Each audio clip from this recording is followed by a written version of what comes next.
और अब बात उस खबर की जो सीधे आपकी जेब से जुड़ी हुई है।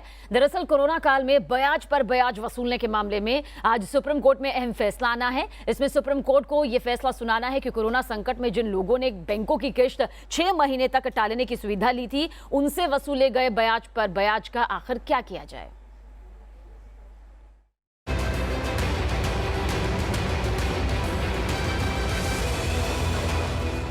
कोरोना संकट लाखों लोगों के लिए आपदा साबित हुआ, लेकिन बैंकों ने इस आपदा को अपने लिए अवसर बनाने में देर नहीं लगाई। लॉकडाउन में रोजगार के संकट से जूझ रहे लोगों को राहत देने के लिए आरबीआई ने कर्ज चुकाने पर 6 महीने की राहत दी थी।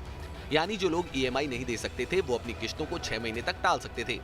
आरबीआई की सुविधा के मुताबिक इसका उनकी क्रेडिट रेटिंग पर भी कोई असर नहीं होगा। लेकिन जब लोन मोरेटोरियम की अवधि खत्म हुई तो लोगों ने जितनी अवधि तक ईएमआई नहीं दी, बैंकों ने उस ईएमआई पर उतनी अवधि का ब्याज वसूल लिया।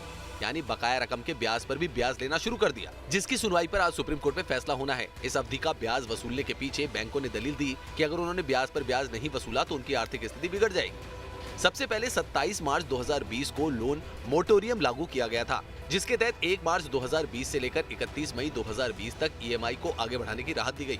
बाद में इसे बढ़ाकर 31 अगस्त 2020 कर दिया गया। मार्च से अगस्त के 6 महीने की इस अवधि में जिन लोगों ने लोन की किश्त नहीं चुकाई, उन्हें डिफॉल्टर की लिस्ट में नहीं डाला गया।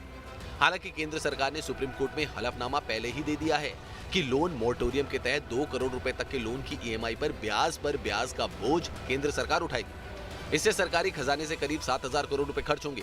इतना ही नहीं, जिन लोगों ने मोरेटोरियम का फायदा नहीं लिया और वक्त पर लोन की ईएमआई दी, केंद्र ने उन्हें बैंक से कैशबैक देने का ऐलान किया है। ऐसे में सवाल ये उठता है कि बैंकों ने ईएमआई पर जो अतिरिक्त ब्याज वसूला है, उसका क्या होगा?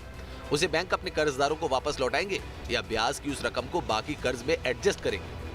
केंद्र सरकार ने जो हलफनामा दिया है, उसके मुताबिक MSME loan, education, housing, consumer, auto loan और क्रेडिट कार्ड की बकाया रकम पर ब्याज पर अतिरिक्त ब्याज को माफ किया जाएगा। Team news nation.